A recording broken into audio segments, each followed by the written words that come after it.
Hello, everybody. Today's guest on the podcast is Mark DeJohn. Mark is a licensed massage therapist who specializes in active release technique, or ART. I began seeing Mark back in May 2019 after dealing with carpal tunnel syndrome for nearly 6 years. Mark really helped me figure out what was actually going on, and after just the first few treatments with him, I really started to see improvements. And it took about 10 treatments to fix me completely, and I haven't had any symptoms for the past 6 months or so. I still do daily maintenance, but I've been able to keep symptoms at bay with just a few simple stretches and some self-care tools that we talk about in the episode. I highly recommend this episode if you're a rock climber or any kind of athlete for that matter, specifically if you are suffering from carpal tunnel syndrome or a tendonitis or tendinosis or any other overuse injury. I think this could be a really helpful episode. We talk about a good mix of stuff in this episode. We start out covering some of the more theoretical, geeky science that might help you understand how overly tight muscles can become an injury in and of themselves and how they can lead to other injuries, and what we can do about it. Some of the exercises and treatments that we talk about are pretty hard to describe, so I found videos for pretty much everything, and all of that is linked in the show notes at thenuggetclimbing.com. I found a really comprehensive video that describes ART and how the treatment works, so you guys can get a good visual. If you have any questions from this episode, feel free to reach out. If you contact Mark, just tell him I sent you. And I would be happy to share my maintenance protocol if people are interested in that. Okay, let's get to it. Please enjoy this conversation with Mark DeJohn. Cause no one can do it like we do it, like we do it, like we do it. Cause no one can do it like we do it, like we do it, like we do it. So I thought we could start just with covering what ART is, because I think for a lot of people it's going to be something they've never heard about before. So what is ART? It's a little hard to define just in a nutshell. We're dealing with muscles, tendons, ligaments, nerve, fascia, joints. We're trying to get things to move better. So it's a systematic approach, protocol driven. So we have, protocol for a shoulder and all the related protocols that go along with that shoulder. So it's active motion with creating tension or pressure in the tissues that are the tightest to try to rebalance the load on the shoulder joint, speaking of shoulder just specifically, in order to get it so it moves well without pain and not dysfunction. We're all pretty dysfunctional in how we move, no matter what we do, and trying to get the soft tissue load to balance out so it's comfortable and in a range that works, gets rid of problems for people. So, okay. Yeah. And it stands for active release technique. Correct. Okay. So people are actively in motion, doing their own motion of a shoulder motion, like reaching across the front of their body as I'm applying pressure and tension mostly to the tissues, not the skin, but trying to get into the deeper tissues to lengthen those out specifically where my contact is to increase the range of motion. So they're re-educating themselves to the active motion as I'm treating it. And that's it in kind of in a nutshell. It also deals with nerves being compressed within tissues and releasing one tissue next to each other. So there's relative motion and they slide next to each other, okay, which will take pressure off of nerves, things like that. So, and it also deals with fascia. So long lines of fascia in the body, whether it's from your neck all the way down to your fingers, we try to release it and get it to move better. So there's less pain and less pressure. Got it. Mm-hmm. So I started seeing you, I think it was back in May of 2019. We're speaking in February of 2020 now, or January. I first came to you because I had been dealing with carpal tunnel syndrome for 6 years at that point. And when I first went to the doctor, I was waking up every night and I was having this shooting nerve pain all the way up my arm, into my shoulder, into my neck. And I thought that I had a pinched nerve in my neck or... thoracic outlet? Yeah, I thought I had thoracic outlet syndrome or something to that effect. And I had kind of self-treated or just managed the carpal tunnel for 6 years. It wasn't really getting any better. It wasn't really getting any worse. But I always thought it was an inflammatory issue. And so a lot of my protocols, doing cold water baths, things like that, were really targeted around trying to suppress inflammation. Yeah. And I remember after just a few sessions with you, and I don't know if you realize how significant this was, but you were working on me and you were like, dude, I don't think it's inflammation. You just have the tightest forearms I've ever seen. Yeah. And you're injured and we can fix you. And I think I got tears in my eyes. I was like, oh my gosh, I feel hopeful for the first time in 6 years. Yeah, it's important. So how was the tightness in my forearms an injury? Well, over time, as you do long holds, like an isometric hold, shall we say, and you just stay there and it stays tight, it sets up a similar process to a crush or tear injury, even though there hasn't been a crush or tear injury internally in the muscle. So you get a less oxygen flow through the muscle, less blood flow, right? Less oxygen flow through the muscle. And your body reacts to that tension and that load over time as an injury. So it starts laying down scar tissue on an area that really doesn't necessarily need scar tissue laid down upon it. Right. So where ART comes in, so typical would be rest it, ice it, heat it, stretch it. And where ART comes in, we try to derail that whole cumulative injury cycle, setting up this weird crush and tear like cycle where it's just laying down scar tissue, and come in at the point of stretching out the tissue that's tight, stretching out the adhesions that can form and the chronic contracture of the muscles and the tissue in that area by shortening the tissue initially, placing a contact into it, rolling tension up the tissue towards the heart, basically is the idea, and then lengthening the tissue out to its maximal length in order to get that spot, much like pressing on a guitar string on a fretboard on the guitar. I like that analogy a lot. that's that point of contact is the tightest point. It's all done by palpation skill and learning to assess what's correctly tight, or what's tight and what needs to be corrected rather. Palpation skill? Yeah, it's really being able to feel and know the areas that are tight. Okay. What's actually just tight tissue, what's actually really dense tissue that needs to be released. Okay. And then getting that to lengthen out maximally while I've got a contact on it to stretch that tissue, to lengthen it in the same direction the muscle fires in and moves in.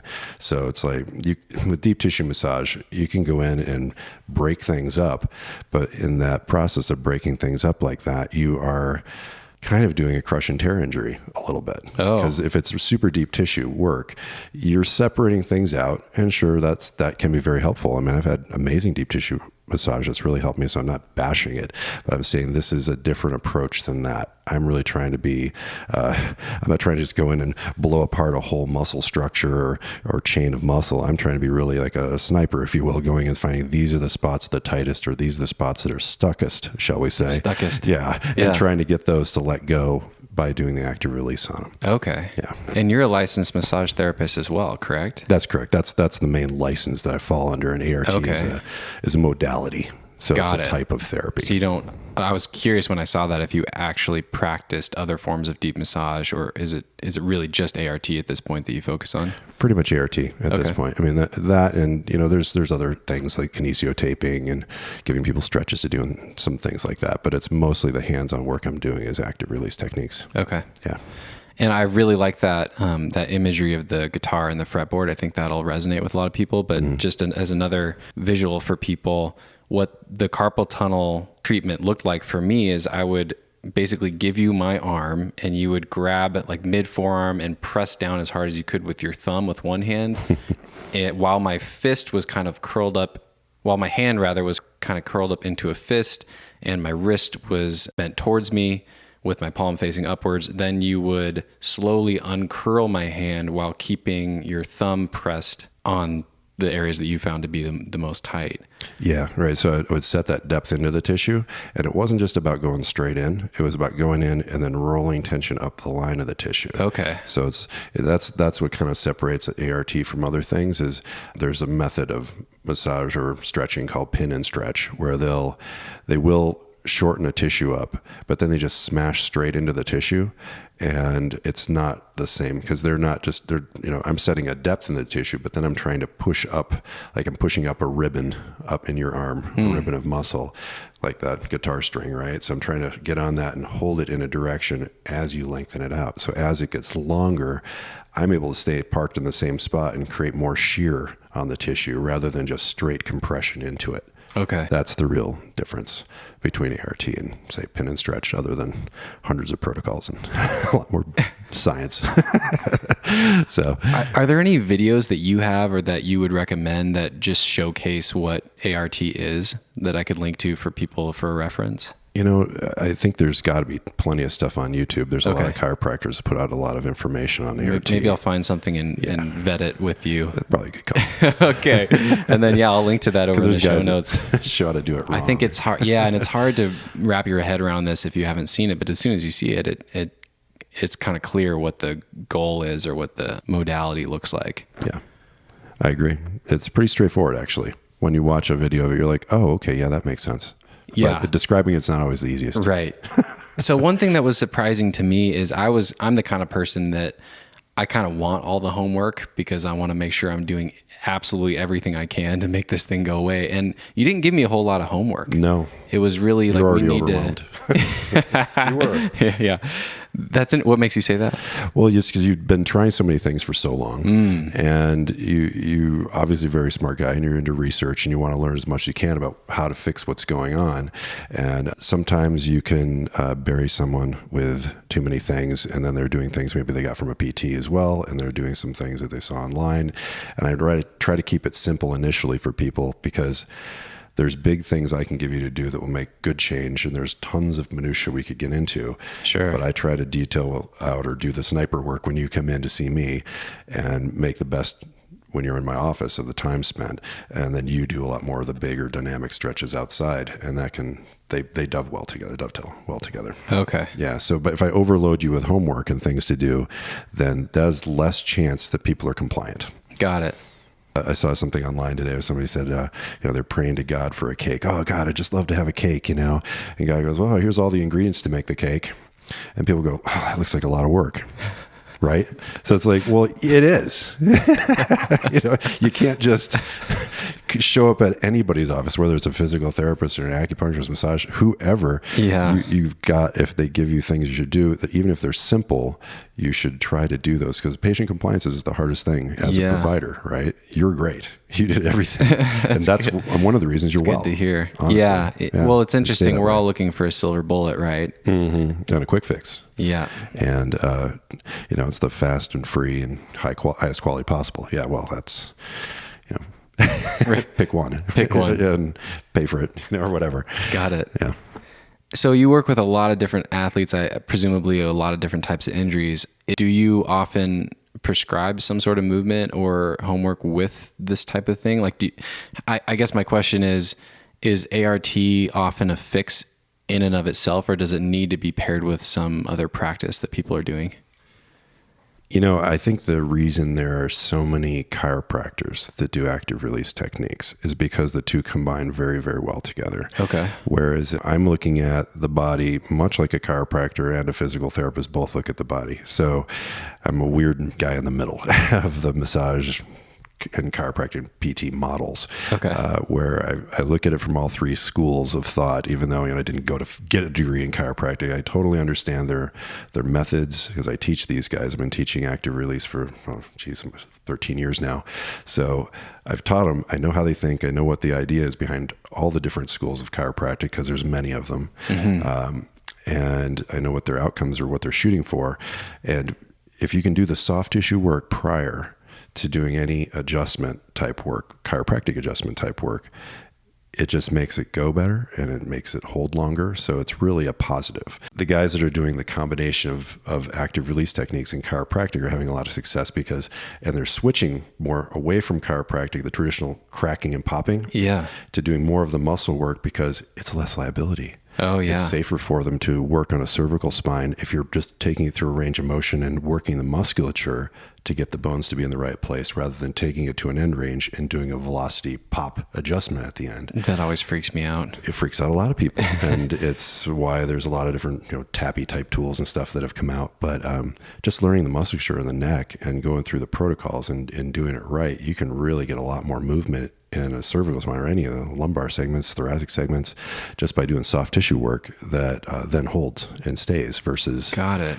just doing the adjustment work. So which works too, though. That's why chiropractic works. It's been around a long time. Right. But the two together are really a powerful combo. Okay. And so are you saying that a lot of these chiropractors brought in ART, found better results with both, and now some of them are moving to just ART? Yeah, that's exactly right. And they're still doing adjustment work, because you can't blame the guys. They're insurance-based practices, and they get paid for adjustment work, but they don't always get reimbursed for active release.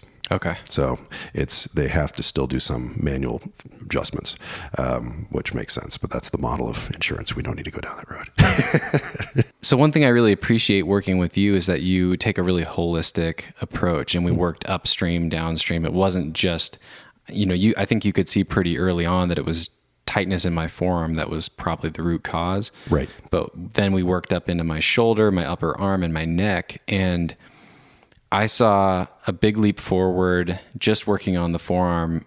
I was actually also dealing with some elbow tendonitis, so I started taking time off from climbing, like a serious length of time for me, a month or two, where I wasn't climbing much. And that's when I really felt things shoot forward.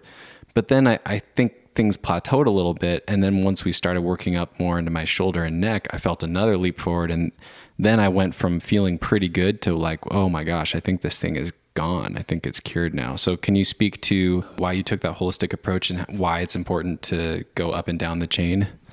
Yeah, sure. I think because we started with the initial biggest problem, right, which was all the hand and forearm pain and elbow pain. And when that started clearing, but then started plateauing, I mean, we went further up into the shoulder, and then it was like, geez, we really got to get after your neck too. It's really almost compensation, where certain things, muscles are working for other muscles, and not to go down a rabbit hole on it. Yeah. But it's definitely one of those things where it's all a system. It's not just a hand and a wrist and a forearm and an arm and a shoulder. They're all working in conjunction and all along lines, like a bunch of ropes tied together. Mm-hmm. So if one thing's not working, another thing is taking over. And it's just how the body functions. It's like it's cheating its way around a problem. If you got a pain somewhere, the muscle doesn't work as well because that muscle's in pain. So if your elbow's hurting and it's not functioning well, it could be because your shoulder's not working well, and this is picking up the slack, and now it's gotten to a point where it's inflamed, and now it won't work as well either. So there's always something else to treat. So it's like looking at the system and how it's tied together, and then taking it to the next level, and then to the next level, kind of whittling away at it and sanding it down and getting it so it's nice and smooth and functioning again. That's really the whole approach that I try to take. Got it. Yeah, long tissue lines, not just one spot and treat a symptom. I'm trying to get to the root cause of why things exist and change that, because that's, to me, more effective than hammering away at one spot only. Okay. So my injury presented as carpal tunnel syndrome. What are some of the other... Have you worked with climbers before? Oh, yeah. What are some of the other symptoms that have presented from... Well, it's so much forearm stuff. Yeah. Right. That's the biggest thing I see, because it's the number one. You're gonna live if you hang on. Yeah. Right. So it's not quite but that I mean, dramatic. there's other stuff, unless you're Alex Honnold. Not belaying, right? Yeah, right. Some sort of weird belay thing where somebody gets hurt, or but a lot of neck and shoulder stuff from looking up like that and doing that type of stuff too. But it's primarily forearms. So that's... And what are the issues that people come to you with as far as like the symptoms that well, it's going to be similar to what you had. Okay. It's going to be similar. So it's going to be numbness, tingling in hands, tendonitis is in the elbows, impingements in shoulders, headaches and things like that from, upper traps in your neck are really tight from pulling and holding and looking up, that type of thing. I see that's what I'm going to see from that. And I don't know why it is. I think everybody stretches their forearms and they do an okay job when they're out there, but it's like, oh, I pulled my fingers back for half a second or 2 seconds. And that's considered a stretch in your mind real quick. Like, oh, I got to push here. It really got to stop. Take a minute or two, go through some nice stretches, let the arm pump drop, that kind of thing, to really have a change happen. Because you're not time-based, right? It's like you got time, stop and stretch. Well, I love this topic. So how should we be stretching? It's kind of the typical stuff what I was talking about. So straightening out your elbow in front of you completely and letting your palm forward down in front of you like that, and then pressing against a wall, pressing against a table, anything to stretch out the wrist flexors on one side. And then going from that palm up, arm extended straight out in front of you, go palm down, close your fingers in, bend your wrist down, and then pull on your wrist to kind of get a stretch on the back side of those finger extensors too. So just doing those two things can help so much with, the pressure you feel in your arms, things like that. So for listeners, Mark's holding his arms straight out in front of him. The first one, his palms facing up to the ceiling, and then bending his wrist so that his palm is flat against a wall in front of him and leaning into that. Yeah. And then the opposite one, now your palm's facing down towards the ground. You make a fist and you pull your fist down towards the ground with your other hand. Right. And what kind of a protocol would you recommend? Just hold it statically, or? Yeah, I'd hold it statically give it 30 seconds. And really the biggest common mistake that happens with people that are stretching is they're like, oh, wow, that's a good stretch. And whoa, man, it's really starting to hurt. It kind of ramps up in pain as you hold it. The thing to listen to is if you're ramping up to pain and it's getting to be pretty intense, you're just actually kind of tearing tissue. You're not really stretching it any longer. Okay. So that's a counterproductive. I mean, Sure. You want to feel a pull, but not a pain. Kind of a burny stretch is okay. But if it starts building into really, oh man, if I just keep holding this, the pain must be good, pain gain, and it's like, no pain, no gain. I don't buy that totally. I mean, there's going to be some discomfort, but it shouldn't be straight up pain during a stretch, like ever.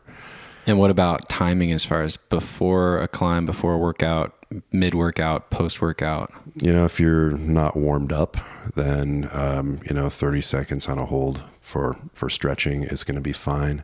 If you've already hiked way in someplace, your blood's pumping and everything else, still start with 30 seconds on each side, then build up to a minute, do 30, then do 45, then do a minute, just to try to get things to warm up and move a little bit better. Okay. Yeah. And I've heard in the past from other sources that before workout, it seems like consensus is it's better to do more dynamic stretching. Sure. Or even, I think PNF stretching. I can't remember what that stands for. Yeah, proprioceptive neuromuscular facilitation, I think. Thank you. It's a big one, right? Yeah, there's a reason I think that's remember. right. Yeah. So doing a stretch and then doing a muscle contraction in that end range, that would be better before a workout or during a workout, and then a longer isometric static hold would be better for after a workout. What are your thoughts on that? And there's schools of thought that say that if you don't do dynamic, then if you're doing static, you're actually making your muscles weaker because you're kind of hurting them some as you go to do your workout, like right prior, because it's just a static stretch and hold. Well, I think a lot of that comes out of the fact that people push it too hard. Okay. I think dynamic is great. I think it's a great way to warm up and do stretches. And I think that that's actually preferable for runners and things like that are doing super high volume, repetitive turnover.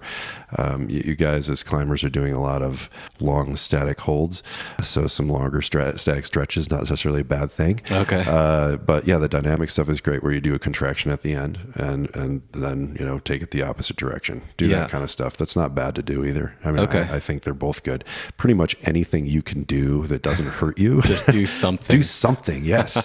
Instead of just, I'm going to be on the rocks for 8 hours and I didn't do anything, So yeah, that's the cumulative problem that happens with drink a beer. Forearm. Yeah, right. Yeah.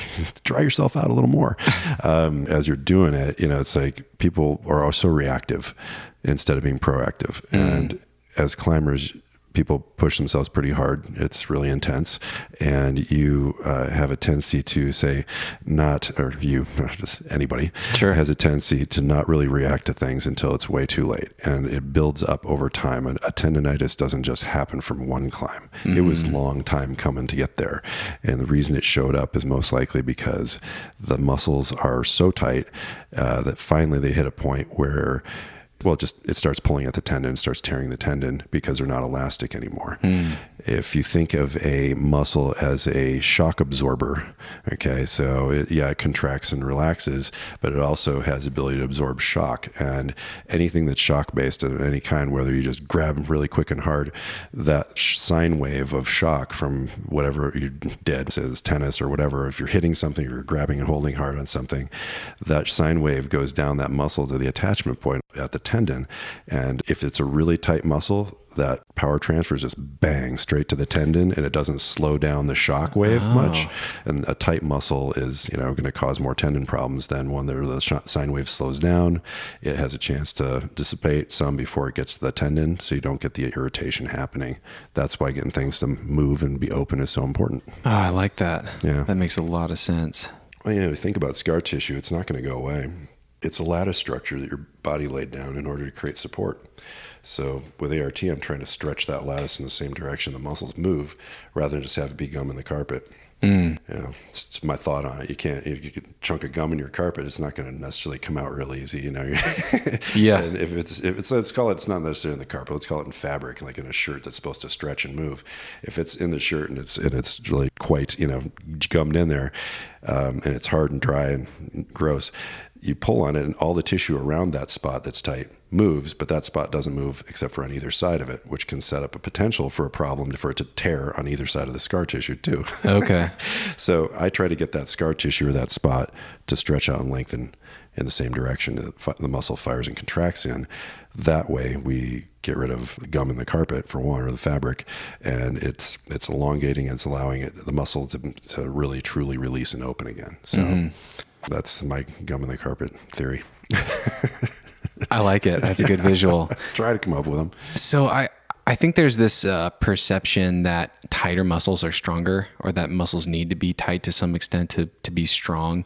Obviously, at the point that I was at, I don't think I was thinking that. I didn't really know what the issue was, and I was injured. I was so tight that it seems like my body had put down scar tissue. But what are your thoughts on that? Do muscles need to have some level of tightness to be at their optimal level of strength? You know, they all will have some sort of level of tension going on. And the more they're used, and the more of a static holding type thing, like low back muscles, low back doesn't love to move much. It likes to flex and extend some. So muscles in the low back are generally always tight. They just are, because they're holding the upper half to the lower half. And, no, I don't know. I would say it's one of those things where, yeah, you gotta have some tension in your muscles, but as soon as you start contracting them, it's there. You know, I've worked on athletes that are sinewy, cross country, like mountain bike, World Cup level folks. And I've worked on one guy who, he was like working on a ropey horse. I mean, it was amazing, right? Yeah.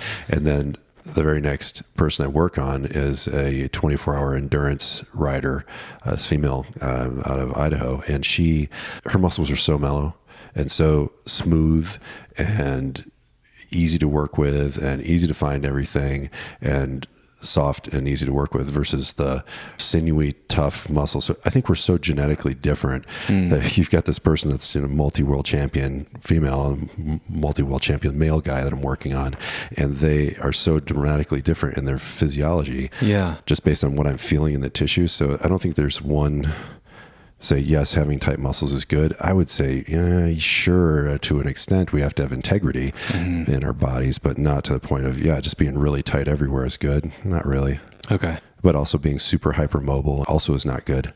Yeah. So is there an amount of stretching or level of flexibility that's also no good? You can destabilize things if you go too nuts with some stretching routines, which is going to be a problem. But then that's just a matter of strength training and trying to build the muscle back up so they're tighter, a little bit tighter, you know. But I see people that are ballerinas that come in and they've got a hamstring injury, except for they can stand there on one leg and basically bring their other leg up next to their head, but yet they still have a hamstring injury, right? You think with that kind of mobility, it wouldn't happen, but it's load versus capacity. You know, sometimes you do too much and you tear some tissue just because you went over the ability your body could handle for that day. Got it. Yeah. It's probably one of those things where it's as simple as, if you're the type of person that does yoga all the time and stretches all the time, you should probably not worry about it and focus more on strength. Yeah. And if you're the person that's never stretched in your life, you're probably the person that's too tight and you need to start stretching. Totally. Yeah. I couldn't have said it better. That's exactly right. All right. Yep. So how did you get started with ART? You know, I've had another business prior to this. I was in like the construction business, and I'd always grown up in a family of like back rubbers. You know, like my mom would rub my back, I'd rub my dad's back. We'd always take care of each other that way. It was just, I think that's kind of cool. Yeah. It wasn't weird, but it was cool. And, you know, what a nice gift to give each other. Right. Yeah. And that just kept on coming back to me. And, you know, then I got married, and I married a lady who was a massage therapist. And that took me down that path of, you know, saying, well, maybe this is the right way to go. And, I went to school and got the massage therapy certification here locally at COCC. And this program was fantastic when I went through it. And before I got done with the program, I realized that, I'm a guy. and I want to do this, but ignorance and fear is in my way. And what I mean by that is that there's men that won't go to guys for massage. There's women that won't go to guys for massage. And there are women that go to guys for massage, but their husband or boyfriend doesn't want them to go to a guy. Ah, yeah. Sure. Like it's inappropriate in some way. And right. Of course, it's not going to be. Right. So I was like, oh gosh, I don't want to just apply oil to people all day long and do deep tissue work, because I would have people that were coming back again and again for the same stuff. And I'm like, well, this is helping them and it's decreasing symptoms, but I'm not fixing the problems that are there. And so I never really had a real job satisfaction coming out of it, even though I was helping. So before I was even done with school, I took my first ART seminar. Okay. Because I just had to do something. I knew I had to change up what was coming at me. How did you find that? Through a local lady who's a triathlete. She's like, you should check this out. I had it done at an Ironman event and I really enjoyed it. And it made me feel so much better. I had a cramping calf that I was really worried about, and I got it resolved in a couple of sessions with this ART person, and I did my Ironman and I finished well. So she's like, you should really look at doing this because there isn't anybody doing it in Bend. So I went after it and got the initial certifications done. And I was so into it that by the time I got to my 6th class, and I was starting to retake the initial 3 courses, which are upper, lower, and spine, they saw how into it I was and said, hey, if you apply yourself just a little more, we want you to instruct and come in as an assistant instructor and start learning how to do this and how to teach it. Oh, cool. Yeah, and that just took my levels just through the roof because then I had to know it, because if you can't explain it and do it and teach people how to, then you're not going to be great. Totally. So, no, that's great. Yeah. Teaching is such a It's a wonderful gift, right? way to learn. Yeah. And I know what I do for my patients is such a gift for them. And I wanted more people to experience that. And if I can train the world on how to do it, it's just a butterfly effect, right? Mm-hmm. And someone's light comes on in their head and they get it. Then they go and apply it in their office. And even though I'm not there in the office doing it for them, they learn from me and from the program. And they're out making the world a happier place. Now they're nicer to their dog. They're nicer in traffic. They like their lives more because they're not in pain. So I figured this was a good direction to head. And that's how I got on the path to it. Cool. So teaching was there from the beginning. Yeah, pretty close. Yeah. Okay. Yeah, within a year and a half. Yeah. Okay. And how long have you been doing it now? About 15 years coming up this fall. Wow. Yeah, it's kind of wild. At what point did you start your own business with it? Immediately. Okay. Yeah, it was from the beginning. Gotcha. Yeah. I guess that makes sense. That's the only way to really practice. Well, a lot of people go down I'm going to work for a chiropractor, or I'm going to just, work for some spa and just do massage and things like that. But I just wanted to have my own thing, and I'd had my own thing in the past. So with construction, yeah. Okay. So I was like, I know how to market and talk to people and do things. So it's not like I did a ton of marketing. It was more, working with local groups, like whether it's a triathlete group or the running clubs and things like that. Yeah. So I saw that looking at your bio on your website, you were a member of the performance care team on a bunch of Ironmans and triathlons around the country. You had one in China. I know you're a pretty proficient bike rider, mountain biker and road biker yourself. Is that how you got into that, or? About getting into the triathlons and working on those events? Yeah, working on those events on the performance care team. Active release kind of promotes the concept of, hey, it'd be really great if you showed up to an Ironman and worked it. Okay. And, they're not paying us, by the way. Oh, okay. It's a volunteer gig to go and work an Ironman. And that's your marketing. And they think, well, that's going to market for you and it's going to work well. And it does work okay to an extent. But, if you go to an event that's in Coeur d'Alene or Madison, Wisconsin or wherever, you're really working on people that are coming in from all over the place to do Ironmans. It's not necessarily the best marketing thing, but it is team building from the ART standpoint. Sure. Like, oh, you showed up and helped us. Like that kind of thing. Okay. But, the people that are high level athletes seek out active release typically. Okay. It's not something that's, not in their regular repertoire. I mean, every major team, baseball, football, if there's a couple of football teams that don't have them on it, I'd be surprised. Don't have providers now. Okay. And there's guys that won't go, players that won't go from one NFL team to another unless there is someone there that can work on them that does active release. So, yeah, they like it. But to get back to the point, just my experience and my experience of working with athletes locally, I was really lucky to be working with some high-end runners initially in my practice. And that really, the people see you working on the best guy in town they want to know who's this best guy, and I want to go to his therapist and get work done there. Yeah. So that really helped launch me and get me going on the front end of things. So much props to the runners. Thank you.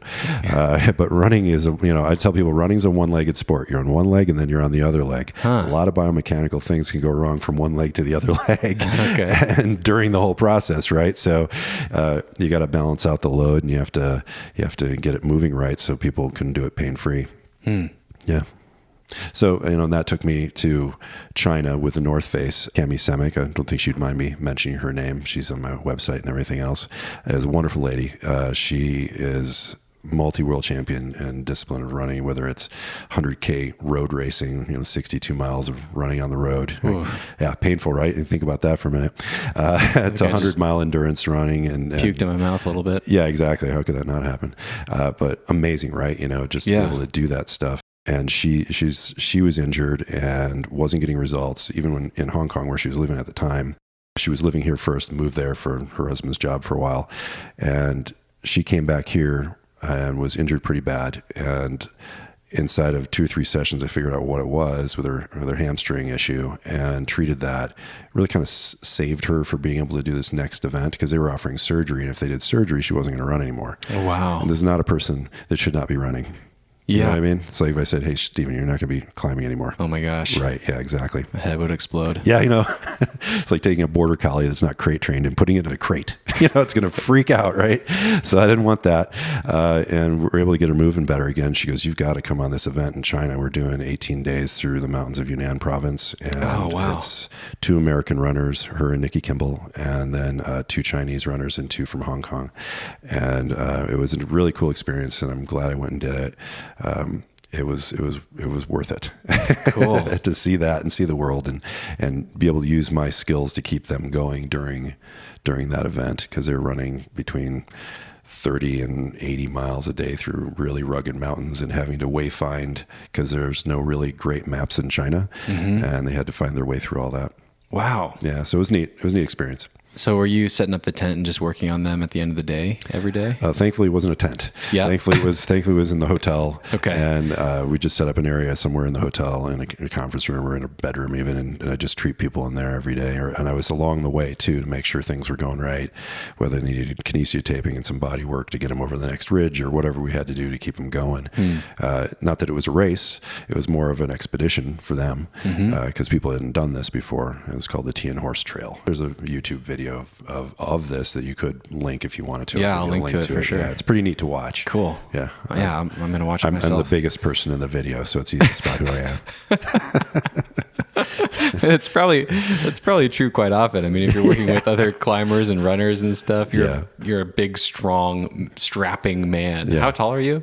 6'3", 240. Yeah, I know. We talked about doing the interview in the van. I was like, that might not be very comfortable for you. I'm just going to lay down on the bed. I agree. And, I quite honestly, working on people that are my size, even for me, is hard to do. So these guys that work on NFL players all the time and stuff, man, hats off to them. Yeah. I don't want to work on 350-pound linemen. That is brutal. Well, I can't even imagine. What's amazing is that, I mean, your hands, you basically, shaking your hand, it feels like I'm at the mechanic. Right. And I don't know that you'd be able to work on my forearms if you weren't like that. So yeah, that's but it happens anyway. I mean, there's some women that are doing this stuff that are 100 pounds and they're doing ART and they're getting results too. Oh, cool. And they're strong, but you can work your way around things, but they also have smaller fingers that are a little more precise too. So it's maybe a little more pokey and they can get in there and do good work too. So I wouldn't say you just have to find a big person to do it. Okay. Yeah. There's a lot of very good providers out there. Oh, cool. Yeah. You've talked to me in the past about how sometimes you need work done because you're working with your hands all day. You're basically doing physical labor all day. Yeah. Does it beat you up? Yes. What do you do for treatment? Well, I stretch a lot during the day, for one. I haven't had a lot of aches and pains in probably about a year or so. Is it mostly grip related? And Totally. Okay. Yeah, because so much of what I do is grip. Sorry, climbers, it's hard for me to rock climb. I would love to do it. I can go to play around at the gym some, but because I'm so hands-on and grip strength all day long already, that adding in a whole bunch more load of that usually leads to, no matter whether I'm stretching or not, I usually wind up getting hurt and do it. Sure. It's just I'm already doing it most of the day. Yeah. And then have it be my recreation is really rough too. Yeah. Although it's so fun. And it's You've tried it? Yeah, oh totally. It's I so forgot hard. that. Oh yeah. You guys are tough. And then you got heights involved. You got all that. I mean, I appreciate you don't like it. heights? No, it's not that I don't like heights. I think the challenge is getting over your own mind on it and getting to a place where as say a beginner going into it, it's okay that if you're up there, if you're on a rope, you're going to be fine. And you hit that point where you're just maxed out, and that's kind of where you got to stop. But people figuring out where that max point is a challenge, right? Because if you haven't been that experienced, Sure. you know your body and know what it feels like to go, oh, I got a little more left versus, oh, I actually do have a lot more than I thought. So that's always a process for, I think, any sport. Yeah. But yeah, definitely you guys are brave. I appreciate what you do. So one thing that you just made me think of something. One thing that's interesting about rock climbers is that our grip and our forearms are so often the limiting factor. I think, seeing other athletes and how much they vary their training load throughout a cycle, they don't just go balls out, to the point where they're failing every single session. Right. No other sport does that. But with climbers, we pretty often go to the point of muscular failure in our forearms, that local failure, just about every time we go rock climbing. Do you have any thoughts on that? Again, Does it seem like a really bad idea? Yeah. Really? Yeah. I think if you push yourself, I mean, it's okay to push yourself because we all need the mental challenge. Yeah. We need the physical challenge. Yeah. It's good to push yourself, but it's also, you can do that only so much before things start to go wrong, right? Again, it gets back to like load versus capacity. Like you got a certain amount of load that muscle and forearm can take. You max it out at 100%. That's your capacity. You're done at that point. Yeah. You got so much pump, you're not really hanging on, or you get so much fatigue, you're not really able to do it. Well, that's good to bounce off that ceiling some, but then you better have a rest interval afterwards. It's pretty solid with a whole bunch of stretching and trying to get things to unwind again, because if you contract, you're winding up and winding up and winding up, and you're getting less blood flow, then you get pump, right? Yeah. So it's more than just stretching your forearms out. You need to be pulling your arms behind you. You need to be, doing things to try to open up everything else that's in that chain, not just only forearm stretches, shall we say. Rest is the piece that is often overlooked in training as, I can take it to any event, right? Whether it's climbing or biking or running. You really shouldn't necessarily do it every single day. I mean, you need to have a rest cycle in there, not just sleep at night. Yeah. Taking a day off here and there is what really helps a lot of people. And tricking yourself in the psychology of that, because people just will go and go and go and go. Yeah. Right? I see a lot of climbers, especially at Smith, where they don't necessarily climb every day, but then every day that they do climb, let's say it's 4 or 5 days a week, they have a very similar looking session every single time. Right. They do the same warm-ups, and then they try something hard enough that they're getting to that muscular failure in their forearms every single time they're going climbing in a really similar pattern. Do you think, it seems like it might make sense to just intentionally build more variety into your week and have days where you stick to easier climbs and do more mileage and avoid that limit level effort, and then have days where it's really short, higher intensity, more focused work. Yeah, absolutely. It's like whether you're, for me, and that's my point of reference because I'm a cyclist, right? Yeah. I have days where I get on the road bike because it's a constant effort of putting power to the pedals on a road bike versus a mountain bike is constantly intervals. You're pedaling up something and you're rolling down the other side, and you're pedaling up the next thing and you're rolling down the other side. You might have a long sustained climb in some place, but you're doing so much more interval work. So doing interval work on, even on the road bike too sometimes, but I do interval work really when I'm mountain biking, and I consider my endurance and my real long-term power build is on a road bike, of getting distance on a road bike. So if you've got something that you can do that's what would you do for interval based? I'll bounce that one off of you. What would you do? You just use that? Probably a bouldering session. Okay. Yeah. Probably just mix in more days where you're doing a really hard, short effort, but you're not getting that maximal pump where you're just flamed out in your muscles. Yeah, you're just getting lowered down by the rope at the end. Yeah. So you don't have much left. Yeah. Versus, when you talk about road cycling, I think of, for me, that would be a day where I go out and just climb a bunch of 511s that I'm really familiar with. And I can just do laps and laps and laps and have like a nice gentle pump going the whole time and work on climbing well and work on good technique, but stay pretty far away from that limit where I'm really pushing things. Yeah. I think that's smart. You got to have variability in all your workouts. I mean, it's just important. Otherwise you wind up messed up from doing the same thing, you know. I think that's what I did. Not just climbing. Right? Yeah. I think I had climbed for 5 or 6 years before I moved to Smith, and I never had any symptoms around carpal tunnel. And it was within 3 or 4 or 5 months of being here. And at the time I was working 410s, and I had Friday, Saturday, Sunday off. And I would just go spend the whole 3-day weekend at Smith and just climb a ton. And that's a much more grip dominant climbing area than I'd been to before. And it's all sport climbing. So you're on really small holds, pulling really hard. You are experiencing these long static contractions because the pace is also really slow.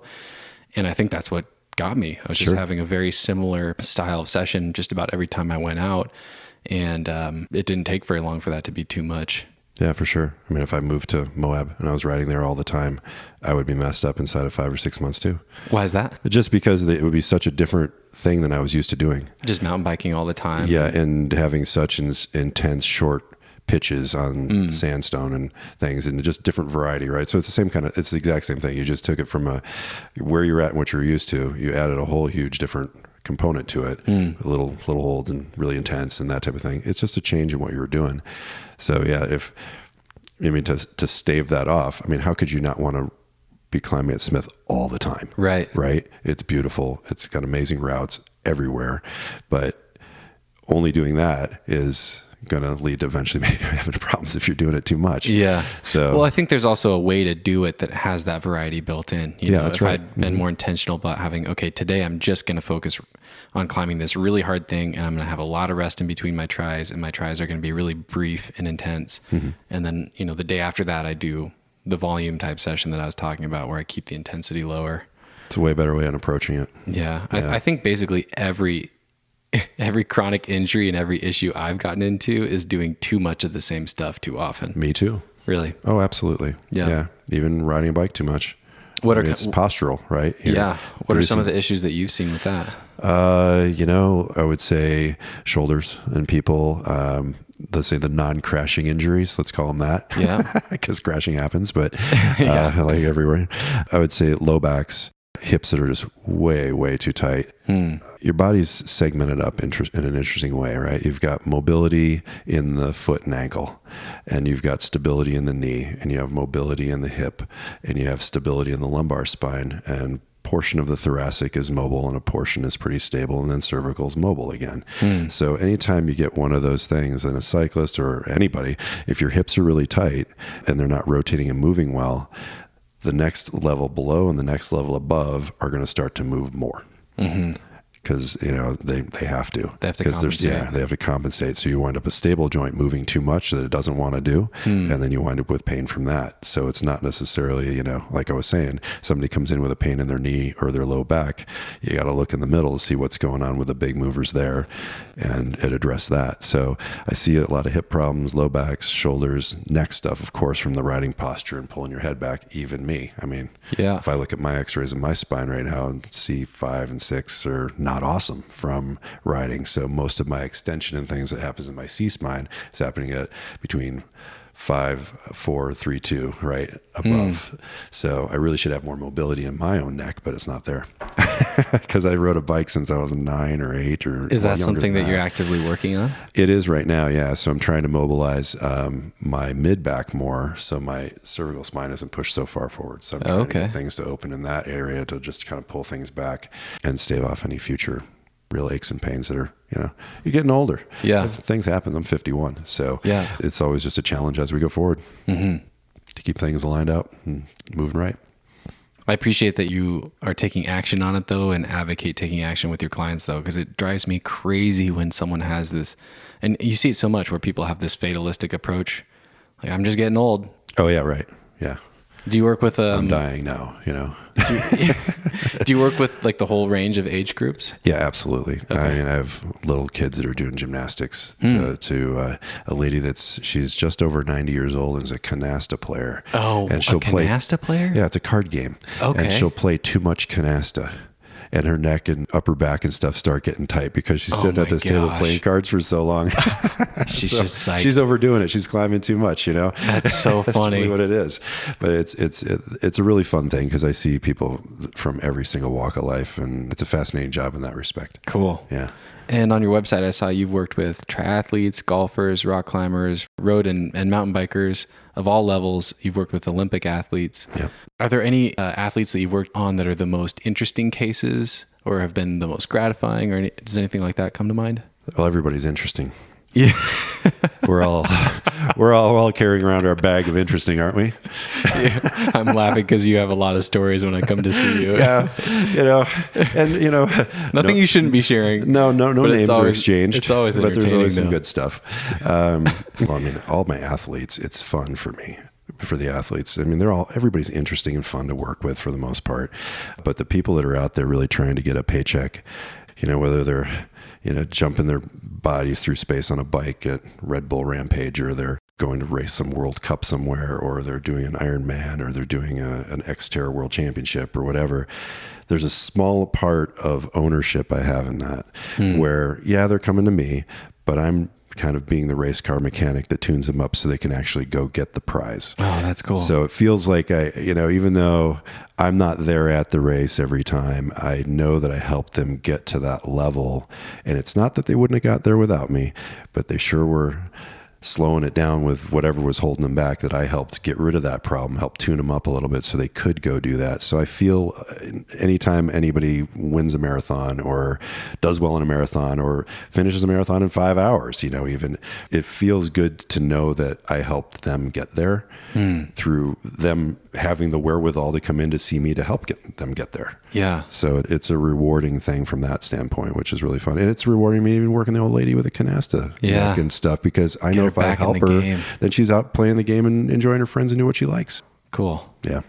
So one thing that was really cool coming to you is that I didn't have to deal with any bullshit. I didn't have to get a referral from the doctor. I didn't have to worry about insurance. I just pay you some money and you do great work. A lot of people are going to be hearing this and probably won't have access to you. Do you have any advice as far as finding a good practitioner? There is a website for Active Release. Okay. ActiveRelease.com, Okay. And you click on there's a little button on the homepage that says find a provider. Yep. I would say steer towards the providers that are not only close to you if possible. There's a lot of us, but we're not everywhere. Look for the person who has the most certifications, and then really go to their website and see if what they're doing matches up with what you want. Okay. Just to see if it is the right fit for you. And worst case scenario, call me. Send me an email if you want, because I know people all over the country, primarily West Coast more than East Coast, because I teach West Coast courses. But there's so many good providers and well-trained, and we're all pretty similar because we're all trained in the same way. It's almost like a martial art in a way. It's all protocol and learning this to do that. And it's duplicatable in different places, which is nice. I really was drawn to you, I think, because I could tell you were an athlete and you'd worked with so many athletes. Right. How common is that among ART practitioners? Very, very common. Okay. Yep. Yeah, we see a lot of people that are out there pushing it and trying to live life. We're trying to enable your lifestyle. That's really what we're trying to do. Yeah. Yeah. Is keep you in the game, not take you out of it. So, I told you to stop climbing because you needed to. Yeah. But it was I needed to hear that. You did. I did. Yeah. Yeah. And it's injured, hard to say. Yeah. But at the same time. Stop slamming you injured your hand by slamming your finger in the door. Stop slamming your finger in the goddamn door. Exactly right. And waking up to that fact is really a challenge for a lot of people. They're like, because they use their exercise as a way to psychologically decompress, right? So there's stress in life, and then there's eustress. And eustress is the good stuff. That's you going and doing something that's really hard for you to do and using your brain and your body to do it. And there's stress, which is just driving around and listening to the radio and being on your phone and working and chores and everything else. So we got to have the other side of the stress equation. And people, when they don't have another way to deal with it, it messes them up. So even I would advise people that if you're already injured and you can't climb right now, still go out and go to the places where you would climb, or get out in nature and do it and be outside some, because just being outdoors is good medicine, right? Yeah. Being in the places you enjoy is good medicine. Even if you can't truly participate right now, you still are going to enjoy being there. It's going to be cleansing for your head, even if you can't participate right now. Yeah. So don't stop doing something, but get out in it. Go Don't just heckle sit at your home friends. and binge watch some terrible show on TV for 10 episodes. Go out and do stuff still. Right. Yeah. Or you'll just sink deeper into I'm in a funk. Yeah. That's not fun. Cool. Stay outside. Stay outside, kids. So I have a few tools that I bought. I'm going to be on the road here and I'm not going to have access to you for a while. Right. I truly think that I needed to come to you and kind of get over a hump to the point where hopefully now I'll be able to manage this thing with just some self-care tools. But I brought in a few. I'm curious to see what your thoughts are on these as far as like if a climber has tight forearms or another issue, what kind of tools you might recommend. But I brought in an Armaid, and I think most climbers will be familiar with that, but I'll link to it in the show notes. The Theracane or Theracane Max is one that I have, which is just basically a travel Theracane. That thing's great. I use that one on my neck. And I brought in the Wave tool too, which is like a scraper massage tool. So yeah, what was your impression of those tools, and what do you think might help people if they're kind of trying to self-treat? Well, if you've already seen somebody, you kind of got an idea of what's going on. All that's going to be great, right? Yeah. I think those are really great tools. Knowing how to apply scraping tools, you want to at least watch some videos on that. Always going towards the direction of the heart, not digging a hole that's so deep that you bruise the crud out of yourself. But fascinating. Let's Always scrape towards the heart? Yeah, it's better to not just go back and forth, but Yep. scrape in the direction of venous flow, which is blood return to the heart. Because if you start scraping the opposite direction down, you've got one-way valves in the veins, and you don't want to build a bunch of back pressure up and blow the valves the opposite direction. You wind up getting varicose vein type things or less positive circulation. You'll probably actually even add more arm pump. So it's good to go in the direction of the heart when you're scraping. So scrape up the line of the tissue, pick up, set down, and then do it again.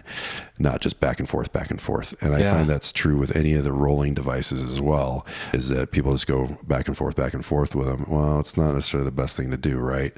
So you really kind of have to be a little cautious with how much pressure you're really applying if you're doing it, and make sure that, you're not just crushing yourself, because people overtreat all the time. Okay. They go too big. So as you're building into any new tool that you're bringing in to help yourself, make sure you do small dosages and work your way up in your dosage, shall we say, till you figure out where you're at and what actually is working for you. Because I guarantee you, when you bring in new tools, you're going to overdo it. It's just part of it. You gotta hit that threshold and find out where you're at. Sure. Yeah. So all of them are good. The thing I would add to that, I have a tool I use in my practice called a Deep Muscle Stimulator, and it sounds like it's some sort of electronics thing, but it's actually percussive vibration. Okay. Oh yeah. So, these are getting more popular. It's basically very. it looks like a pistol with a little rubber massage tool on the end of it, and then you just machine gun your muscles. Right. Yeah. It's like a little piston that just bumps off the skin. Do you have a brand that you use or that you recommend? Well, Deep Muscle Stimulator is great, but they're way too much money for people to buy for home use. Okay. They're like almost $3,000. I just for the fun of it saw, these Chinese knockoff brands that are out there these days. And I'm not, saying proponent of you got to buy everything as a Chinese knockoff, but the one I bought was $109 shipped to my house. And I compared it against the Deep Muscle Stimulator that I have in practice. And at one below its highest setting, it was every bit as effective as the almost $3,000 tool. Wow.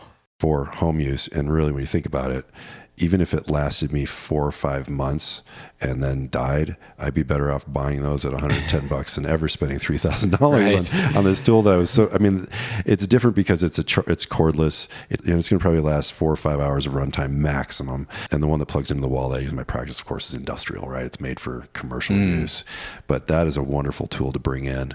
I don't have a specific one to get, but it's okay to spend just, a little over $100 on something like that is a really good idea to have as a warm up prior to climbing. Vibrating muscles before you climb is a great way to do it. Getting something like that in the quiver too is really good. Okay. For your neck, for your shoulders, for your forearms, all that stuff, because it really just kicks up circulation.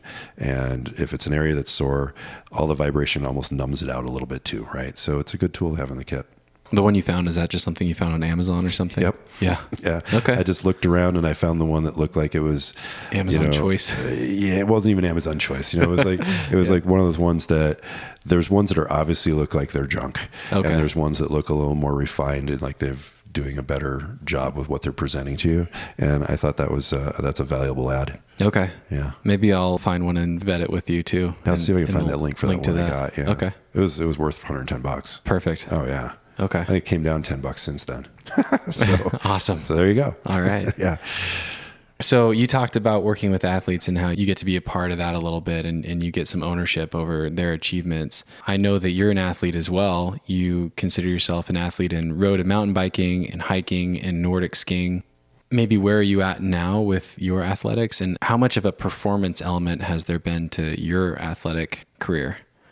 I mean, like as races and things like that type of performance? Yeah, or just like how interested and focused have you been on like optimizing your performance and improving and pushing yourself and that sort of stuff? I think that came later. Okay. Right? The beauty of youth is you can hammer your brains out and usually you're fine. You just need a nap. At 50, things change. Not horribly. I mean, I'm very, very grateful to be here right now and doing what I do.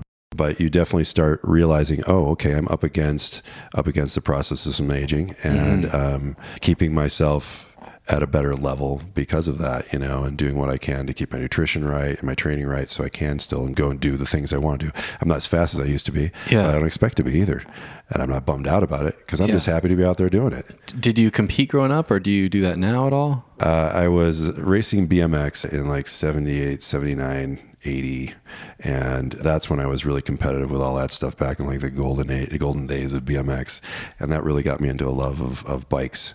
They're great. It was just a lot of fun. But it seems like biking's your main thing, right? I mean, it is, you mentioned hiking, Nordic skiing, but every time I come to your office, you're talking about biking. Yeah, I'm a nerd. What do you want? Yeah, that's great. Yeah. It's what I love. It's my freedom machine. I love flying through the woods on it or being out in the middle of nowhere. It's really cool. Yeah. So you competed with BMX? But I never did much with mountain biking. Okay. Because really, honest to God, I am a big guy. And in my 30s, late 20s and early 30s, I was doing some mountain bike racing. And I realized that if I raced in, say, sport class, so it goes beginner, sport, expert, and expert pro, and if I was racing sport class, the guys I was racing against were 150 pounds, and 150 pounds goes uphill faster than 225 pounds, or 230, 40, whatever. Right? Yeah, rock climbers understand that really well. Yeah, power weight ratio, right? Fighting so gravity. Yeah, right, exactly. Gravity is a law I can live with, right? But it's a tough one. But I could catch up on the downhills, but they could drop me so much on the uphills that even if I caught a few people on the downhill, by the time you get the second lap in or the third lap in, I'm not even going to be on a podium. So then I was like, okay, well, they came out with what's called the Clydesdale class. So it was over 200 and something pounds, over 200 Clydesdale pounds or 210. class. That's great. I know, they've got those things. And it's like, okay, I'll race in that. Yeah. The first race I did in that, I was the only guy in the class. So I could have just gone out and taken a nap, taking my time and finished the race. I still won prizes and everything. Really? I was like, oh, it sucks. Great. Okay. So the next couple races, it started to get a little more competitive, but barely. I'm showing up in a full team kit on a pro level bike, and I've got, Bob next to me in denim shorts on a rigid bike that, it's like, oh my God, I shouldn't even be racing these guys. Yeah. And you're a big guy, didn't seem right. But you look like an athlete, where I'm guessing a lot of these other 200 plus guys, they don't. Yeah. So right. I kind of felt like, oh, the guy in the Formula One car at the demolition derby, it was like it felt bad. No, it's not that. That's too big of an exaggeration, but you know what I mean. It just it felt like I should not race these guys because it's just really not right. Yeah. So like I shouldn't race the guys who weigh 150 pounds because that's not right for me either. Right. So I was like, all this time and effort I'm putting into racing sure would be better off spent riding way out in Mount Hood in the wilderness, or up here and not in the wilderness, but out into the trails around Mount Hood. Can't ride in the wilderness. Just getting into those places where it's more wilderness-like experience was way more of a payback for me and way more of a positive experience, because racing is stress and not necessarily eustress, but stress. And I just enjoyed not training for racing, but training to go and ride further and deeper into the woods. So I got away from racing. Did you ever participate in triathlons or Ironmans or anything like that? I did do my one experience with a triathlon was I've done other things where I've done bike related things. Like we have a pole pedal paddle race here. Yeah. And everybody loves me to do the bike because it's mostly downhill, and well, big guys go downhill fast. So I've done that a couple of times, and that's been fun. But my one triathlon I did where I was on a team, and we were crushing it. We were doing really good until we got to I pass off to the guy that's doing the finish run, and he was running, and the girl in front of him, he was really attracted to what he was watching run in front of him. So he hung out to look at that during his run leg instead of hammering it in for the finish. And we lost first place by like 0.3 of a second because the next guy finally caught up and clipped him at the line because he wanted to look at this girl. I'm like, I'm not doing team stuff anymore. I think I'm allergic to numbers, so I'm not putting them on anymore. So I gave up on the whole idea. I think it's great. And I think it's wonderful that people enjoy it, but I'm more the guy that enjoys to go out in the woods or go out into the middle of nowhere and just enjoy the space. Cool. Yep.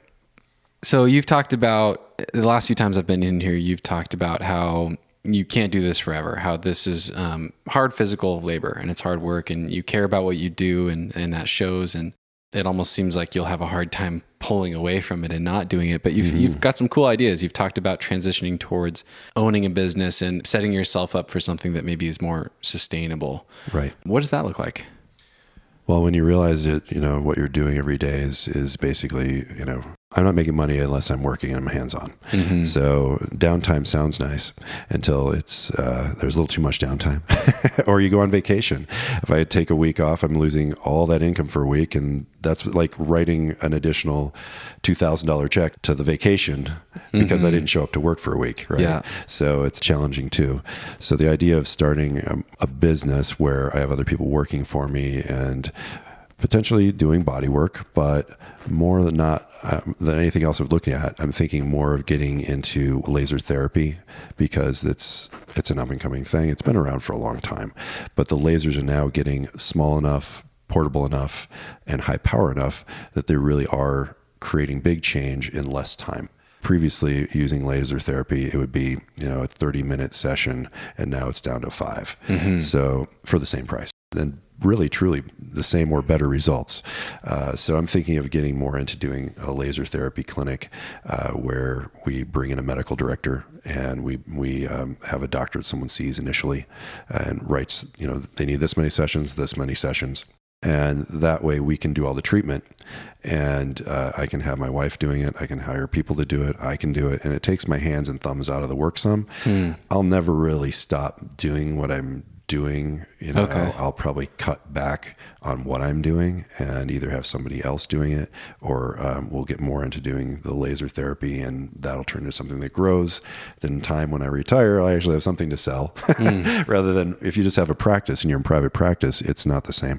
Something to sell, meaning the business. The business, yeah, and the model and the location and the equipment and everything. Yeah. Got it. Yeah. Because that's more of a saleable thing than just I've worked on these people. Well, they're coming to me because it's me. They're not coming to me because I have a laser. There's plenty of places that have lasers in Bend and in the country. But you really need that person that gives a darn and does what they want, does what you need done. But to change it over to lasers, that's just a natural progression. It really does reinforce what I do, because if somebody's already sore and they come in and I'm treating them, if I can use a laser on it after the fact, it gets the inflammation to drop, it gets the ache to drop, it just really speeds up the whole healing process. It's cool stuff. I'd say anybody out there that's having any issues that are having tendonitis and things, don't just find a guy that does what I do. Try to find someone that can do laser therapy on it as well. What would someone search for? Well, it's called cold laser therapy quite often, or photobiomodulation if you want to go there. But a lot of chiropractors have it. PT clinics would have it too. It doesn't usually get covered by insurance. It does not usually. No, okay. And it shouldn't be very, very expensive either. You got to keep that in mind. To see me for one area to be treated with laser is $35 versus, you go to a big city, maybe way more. But it shouldn't take that long to get done. It takes a series of 6 to 12 visits to really get a nice benefit out of it. But if you can find somebody like me that's doing it as well, that would be great. Nobody's popping on the top of my head, but it's a good combo. Okay. Mm-hmm.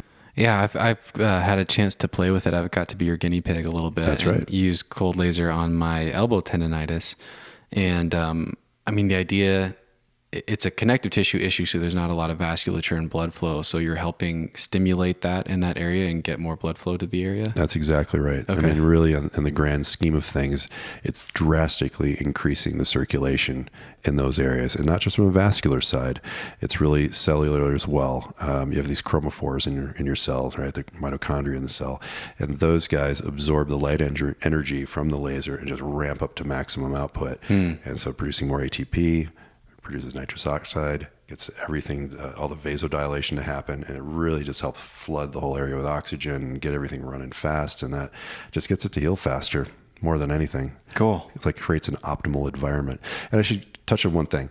Cold laser is a name. The difference between cold laser and hot laser is really getting more into cutting and doing surgical procedures, right? Yeah. These lasers aren't putting out cold energy. It's photons. It's warm, right? You felt warming from it, not cold. It definitely feels warm, but it's also not cutting my arm off. Thankfully. Like a lightsaber. Bad, right? Solve the problem, kind of. But you look at it and you think, oh, that wasn't cold. Why would they call it cold? Well, it's not cold. It's literally warm. It's a warm sensation. It feels good. People tend to love it, not think, oh, well, that was terrible, or I got burned, or any of that stuff. It feels good. Yeah, I enjoy it. Yeah. Okay, but they're contrasting the name against like a laser cutting sort of thing. Yeah, hot versus cold. Gotcha. It should really be named something else. It's really just light therapy, really, at the end, right? Okay. Yeah. Cool. Is there any advice you'd have for yourself when you first got into ART? Oh, wow. Kind of feel like I did it right. That's great. Yeah. Feel like if your answer is right. No, that's great. Yeah. It kind of feels like it went right. Cool. I wish I would have come into it sooner. Okay. I think that's really what it comes down to. If I could go back in time, though, I think what I would do is I would have finished up college and then gone right into chiropractic school and then brought this in at that same time. Okay. I think that the combination is really powerful. I think chiropractic would have been fun to throw into the mix, just simply because it's so effective. So you went down the construction road instead, at least initially. How long did you do that? I did about 7 years. I purchased a franchise called Serta Pro Painters. Okay. They're based out of Philadelphia area. And it was something my dad and I did together in order to have something that was more like a family business idea, and he didn't want to be totally retired, and I was trying to figure out really what I was going to do, and it really turned into being it was a process. The painting industry is a rough industry. We trained a lot of the good painters in town. How about that? They wound up, coming to work for us, learning our system, stealing the concept, going out and using it elsewhere. So after a while, my dad was getting older. We were like, yeah, we're just going to stop doing this. It's not fun. And the management of the people was really rough. And it's like you're painting a lady's fingernails every day. They're inspecting the job super heavy. And, we had lots of very satisfied customers. But at the same time, I was just so burnt out on that concept of things. And when I was in high school, we can go back further than that. When I was in high school, I was detailing cars, and I made tons of money detailing cars, and I like the detail-oriented work. So that kind of just parlayed into me doing something, going to college finally. But I don't know. I always have an eye for detail. So I did a lot of quality control with the business and making sure things were done right for people. But there's always people you can never satisfy. And I wanted to help people more than I wanted to just paint houses. I felt like it was, I don't know, just wasn't that satisfying. Not that rewarding. Gotcha. I feel a lot more rewarded in what I do now. So then you remembered back to that family life that you had, helping each other out, giving each other massage, and that's what led you down the massage path? Yeah, that and my uncle was an osteopath, really brilliant guy, one of the early osteopaths in the U.S., and he did all kinds of cranial manipulation and all this stuff, and every year at our family get-togethers, he would work on everybody, and I was always so amazed by his skill and what he knew and how he could apply it and really helped everybody in the family. He'd leave after being around my Uncle Spencer, and it was just like, holy cow, this guy's so great. I really appreciated that about him and really respected and looked up to him for it. And when the opportunity came up to think, geez, maybe I could go down that path, and was done with the painting thing, was trying to figure out what's next, and went into the massage thing because of it. I mean, I'm going to credit him for that quite a bit too. Oh, cool. Yeah, because it was it's not that he was there to be a mentor for it because he's in Boston and I'm in Oregon, but we definitely talked a lot, and learning from him things that I wouldn't have gotten in school ever was really cool. So it was a nice way to to blossom into what I'm doing now. And sometimes you just need to see an example of how it can turn out. Yep. To even get started down the path. Yep. He had a great life. He traveled a lot. He did a lot of great things. Knew so many cool people and I do too. I know you, right? So I've met a lot of great people in my years of being in practice that, those relationships carry on outside of practice even, which is really nice. So I love it. I just love what I do. It makes it easy to go to work. It doesn't feel like I'm going to do work. It makes me feel like I'm going to help people. So it's different. That's awesome. Yeah. I love it. Cool. Obviously. Is there any new belief or habit that has changed your life most in the last few years? Looking at the body in a different way than just the parts, right? I mean, like arm, forearm, wrist, fingers. Looking at how all the systems work together and knowing that there's also a massive psychological piece to all of it. There's people that I've worked on that come in with lots of neck pain and headaches and things like that.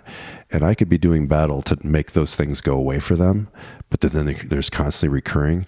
And it kind of comes down to, well, is your pain really from this, or is there something deeper going on for you? And I've referred out several times now to different therapists around town for people to talk to, because things come out that you don't even expect. And here's an example one. I had a lady that had a lot of neck pain, and she was, she's like, oh, I got neck pain, it's hurting and stuff. And this is probably the second time I'm working on her. She's laying on her back on the table. I'm cradling her head and working her neck.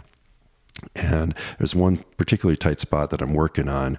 And all of a sudden, it was like there was a pressure drop in the room. And just a weird, like, whoa, like that. Something happens in a crowd and you get that weird feeling where everybody goes, whoa, like that. I felt that in the room with her. And I set her head down and just let go. And I'm like, are you okay? What is up? That was really an intense moment. She started crying. And she's like, a number of years ago, I had an auto accident where I lost both my children. And I just remembered it. Wow. She hadn't remembered it. She had had the injury, woke up without remembering what happened prior to it. And she remembered all of it on my table that day.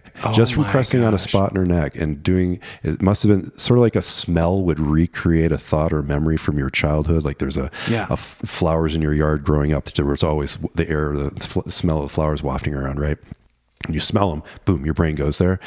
Must have been something in how I was treating her neck that made a trigger happen that took her back to remembering what she was talking to her kids about, all that stuff. So she's crying. Now I'm crying. It's an intense moment. And those kind of things do happen. And not to that extent often, because that would probably blow my mind too much. I need a therapist. Although we should all have a therapist, I think. Seriously. It's one of those things where it just takes it to a different level. It takes it in a different direction sometimes you don't expect. And a lot of people hold a lot of tension in their abdomen from breathing poorly, fast and rapid breathing, and just having tension around here can make your anxiety go to the roof because you're not breathing right. There's a lot of different ways to look at it, but the psychological component, I think, is probably one of the big pieces that's come out in the last few years in my practice, is really seeing that people go and talk to someone, they get therapy, and then their pain in their body stops. Not because of just the therapy for me, but because they got out whatever they were holding on to that was causing them to have so much and angst in their life. Wow. Yeah, it's cool, huh? So the body responds. It does. Yeah. So that's something that you weren't necessarily taught in ART, and you've just kind of observed it time and time again in your practice. Yeah, it's a big piece. It plays together. There's a big link between brain and gut and body and pain and all of it. That's why you hear these naturopaths and doctors talking about how nutrition is so paramountly key, because if your gut is off, your brain could be off from it, your physical manifestation of feelings and everything else can be going on. And I don't do that stuff in my practice, but it's really spot on. It does matter. It does matter with illness and stress, and people are way too dehydrated in modern life too, and all that stuff. The more stress your body's under, whether it's dehydration or emotional or mental, physical stuff like that, it is all stress, right? So anytime you can pour a glass of water on that and make a fire go out, that's a good thing. Yeah. That's so interesting because I'm been paying a lot of attention to this injury and to my own body, and I really think I've seen a correlation between certain foods and my symptoms getting worse. I don't think it's by any means a singular cause, but I do think it's a contributing factor. So for example, it seems that if I have dairy, my carpal tunnel symptoms get flared up. Right. I just feel some other aches and stuff in my joints. I just feel generally a little bit more stiff and inflamed. Yeah. Is that something you've seen in other patients and in your practice? Yeah, definitely. I mean, I'm not advising people on stuff like that, right. But yeah, definitely. I think, I think just to know that there might be a connection there, like most people just aren't even thinking about that. It's one of the most common things we put in our system.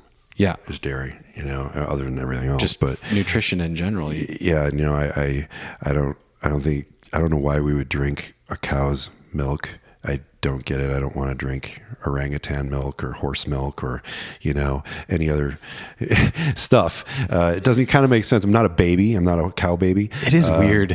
It is really weird. It's just what it is. It's the industry, right? And, milk does the body good, but not everybody. I can't remember if it's Northern Europeans that are really great with milk or bad with milk. I forget the whole numbers on it, but I had genetic testing done. I just did the 23andMe test initially. Yeah.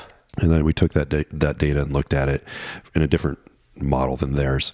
And I don't even produce the enzyme to break down milk. So it's not that I'm lactose intolerant. It's just I can't break it down. So that's why I would be intolerant. Yeah. And I find that even if I have some dairy occasionally, it doesn't harm me. It's that if you were doing it all the time, your body just is constantly inflamed. And then why wouldn't you have joint pain? Why wouldn't you have headaches? Why wouldn't you have muscle pain? Sometimes having dairy having that chronic inflammation state, you could show up as being allergic to other things that maybe are really mild or don't even truly affect you, but when you're on milk all the time, it has a tendency to make things more flared. Yeah, it's like a cross-reactivity. Yeah, right. I'm no expert, right? But that's one of those things that's worth looking at and knowing if you really should even have the stuff. Interesting that you mentioned the genetic component, because I actually got clued into this through my family, through my sister and my mom. My sister especially, she's kind of started noticing this over the years and finally just can't deny it. Like every time she has dairy, her back hurts, her lower back hurts, and she feels achy.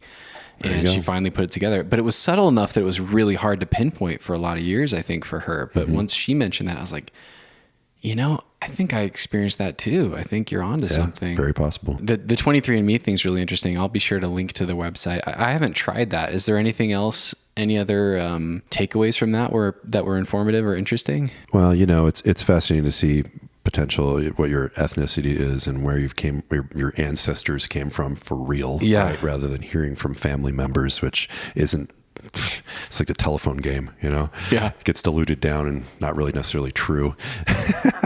But even with genetics, they're pretty good with heredity and be able to see where people came from, but it's also, you got to take it all with a grain of salt. It's still really new. I wouldn't believe everything in their health reports and that type of stuff. I mean, granted, I don't make the enzyme to process dairy, so that was pretty straightforward because I don't have the genes for it. So that was the biggest piece that came out of it for me. It was interesting to see the whole ethnicity, and frankly, we're all mutts. No, right. The only way you're pure anything is because you're inbred, right? I saw Conan O'Brien found out he was 100% Irish, 100%. And the genesis he talked about, he goes, well, that's true. You are 100% Irish because you're basically inbred. And he's like, oh, great. So I've always thought that's so interesting though, because 100% Irish, like what does that even mean? There's an arbitrary point in our past where Ireland became a thing and the boundaries probably took a long time to solidify. And so where do we draw the line?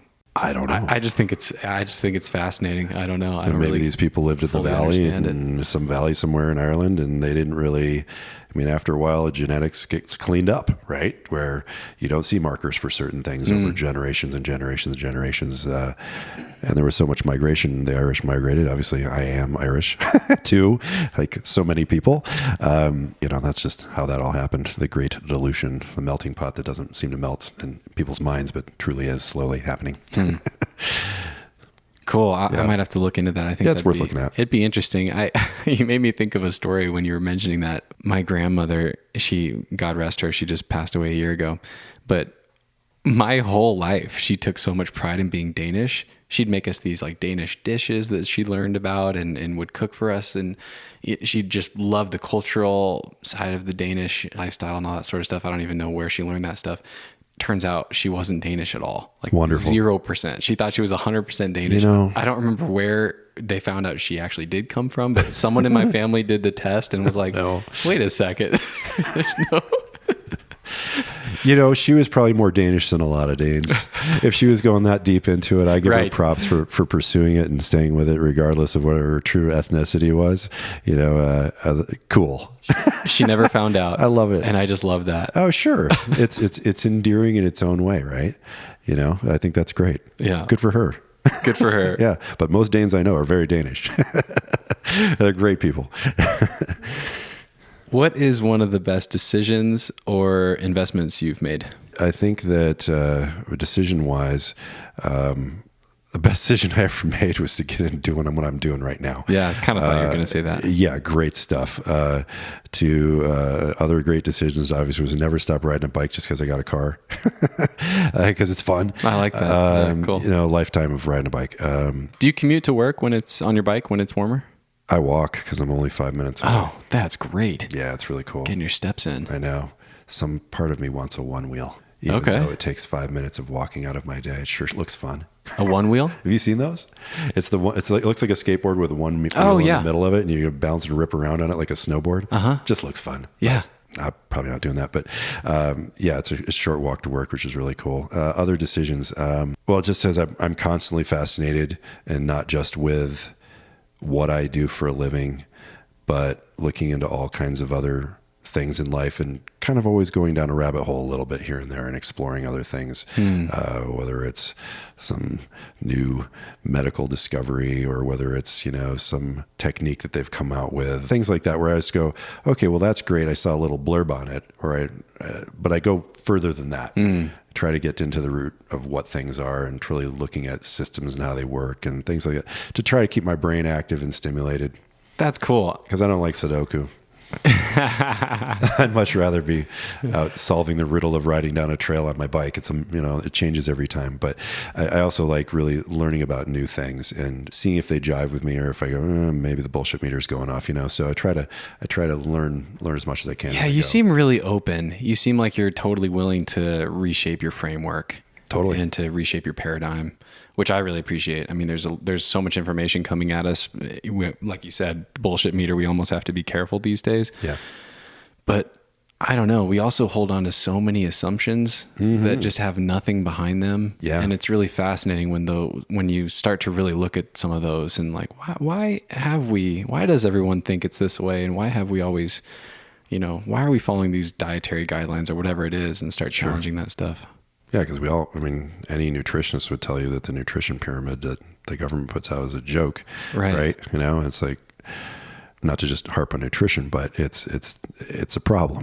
First example that came to my mind. Yeah, right. Yeah. It does, doesn't it though? Yeah. Because you start asking questions. You start asking questions, and it's just fascinating. It just opens up this world, and you realize how many things we just kind of grow up into and just take for granted or just take as truth. Yeah, just dogma stuff. Yeah. That's the way it is. But it's everywhere. Yeah. I think it's important to question dogma, and really look outside of what would be contrarian to that, and what would be contrarian to the contrarian, and truly look at things critically, and that's the only way you're going to open up your mind. Is really not just take things at face value, but to truly look into them. Is there something that you have been especially grateful for lately? Well, I'm grateful to be 51 and making it every single, people are like, oh, you're 50. Oh, you're over the hill. Oh, and I'm like, no, man, I'm happy to make it to 50. I celebrated making it to 50. I celebrated making it to 51. Every time I have a new birthday, I'm just stoked to be there. I put my arms up and I made it, that kind of thing, because we're never guaranteed tomorrow. We're not guaranteed later today. I'd rather celebrate the time I'm here and be grateful for what I got while I got it, and enjoy it along the way. That's cool. I'm curious to dig into that. Is there some part of you that didn't think you'd make it this far when you were young? Ooh, that's a great question. Not necessarily, but it's weird to see time going by, and then you start like, wow, 1990 was 30 years ago.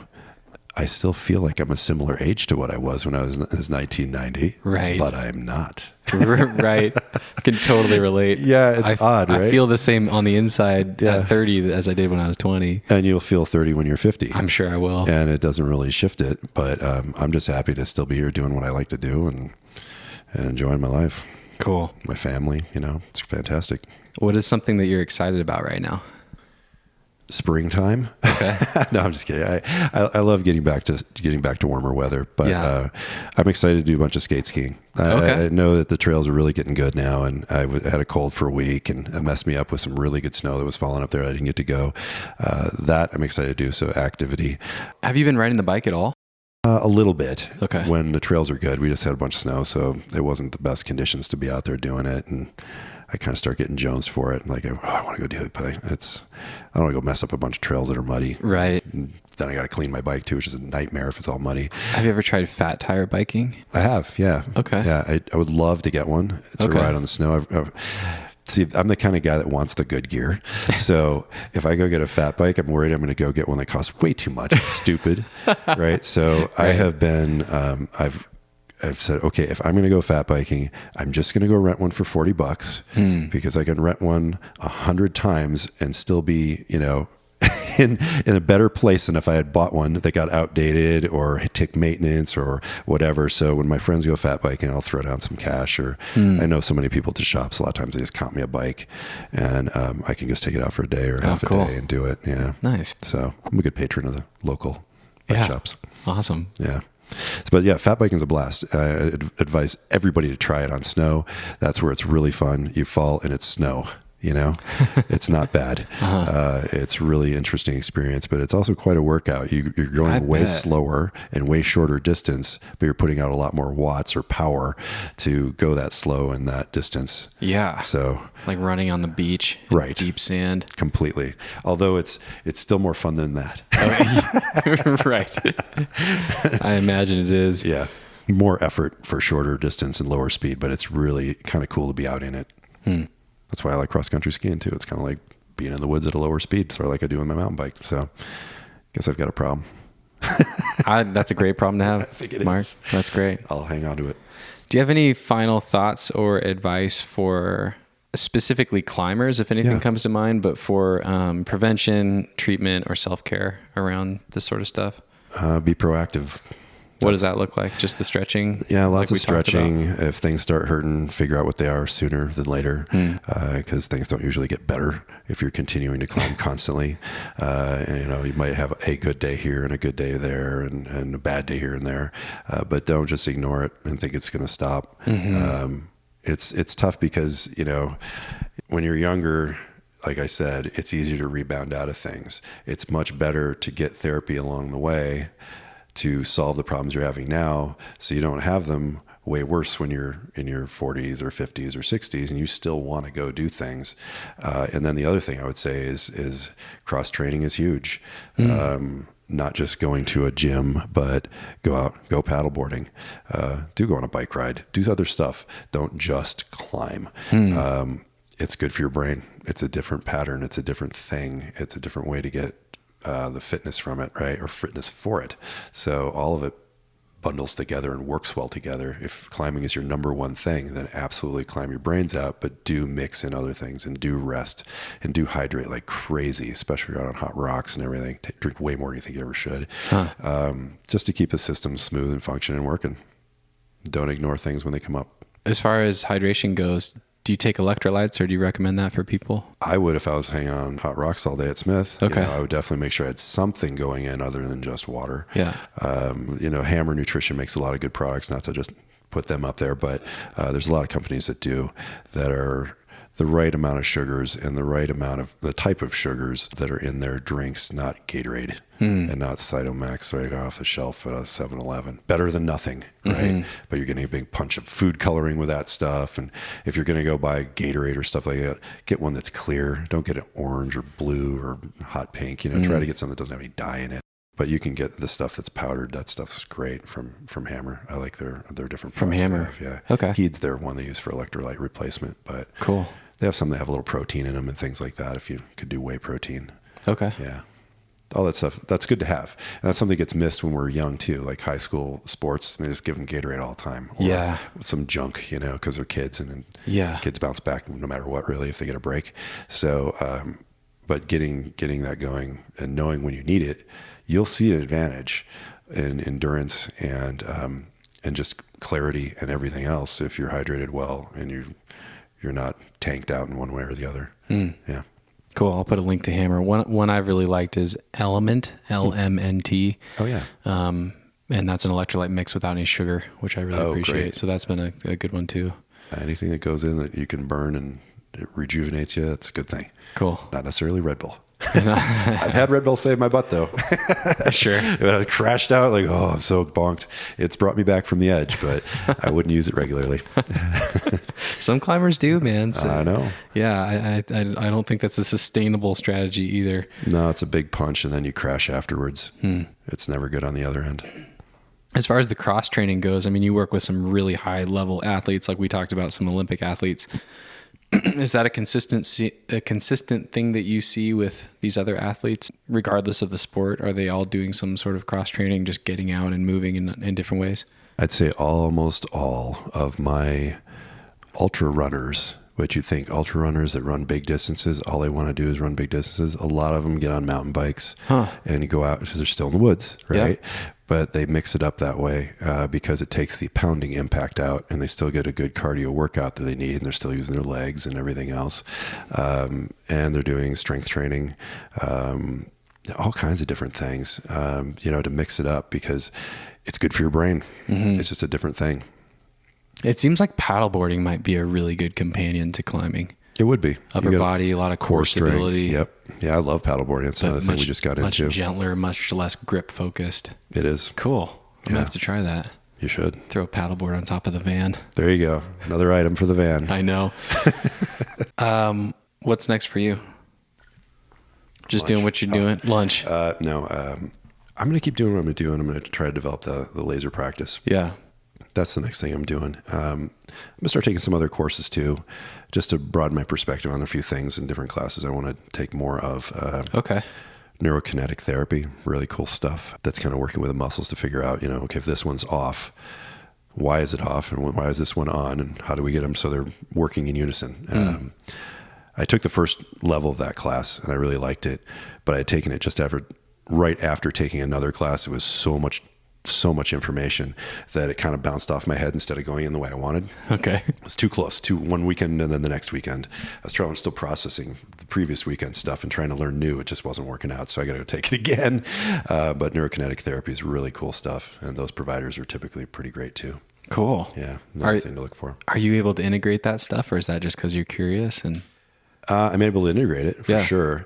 All the stuff we're doing is releasing tissue primarily. And this is, why are you releasing that and getting other muscles to engage to pick up the slack? Like we have people that have tons of neck pain. Well, their abs aren't functioning well. So we get the abs turned on, release the neck, and then they kind of balance out. It's like that kind of thing. So it's a little different way of thinking about it. And I really appreciate it. And I think it's something I want to just add in or dabble in more and get a better, go to level 2 and level 3 and kind of see what I see from it and move that direction. Yeah, David Weinstock came out with a wonderful plan with neurokinetic therapy, a treatment setup that I need to dive into deeper. Cool. Yeah. Where can people find you? On my website, markdejohn.com. Okay. That's the easiest way to find me. It's DeJohn is the last name, Mark with a K. Yeah, feel free to reach out if you need to. I'll link to it. Yeah. Climbers, if you're coming to Smith, you should drive to Bend and see Mark. I'll help you out. He'll help you out if you got any niggles, anything that's bothering you. I want to wrap up by reading the review I left. This is the review I left on your website back in June of 2019 after we'd been working together for a month or two, maybe 6 weeks or something. And the title of the review is Helped with Carpal Tunnel Syndrome. I'm a rock climber and have been dealing with carpal tunnel syndrome for 6 to 7 years. It took time, but now after about 10 or so sessions with Mark, I can confidently say that things have drastically improved. I've tried loads of stuff over the years, and ART is the first thing that really seems to move the needle. Mark is incredibly friendly and honest and will give it to you straight. He helped me understand what was causing the issue, and his solution is working. Highly recommend. Thank you. Mark, it's been a pleasure working with you, and it really has been a huge help. And I see that you really care, and you're helping a lot of people. So thank you, Steve. Cheers Appreciate to you, that. and thanks so much for your time. Not a problem, man. I enjoy it. All right, take care.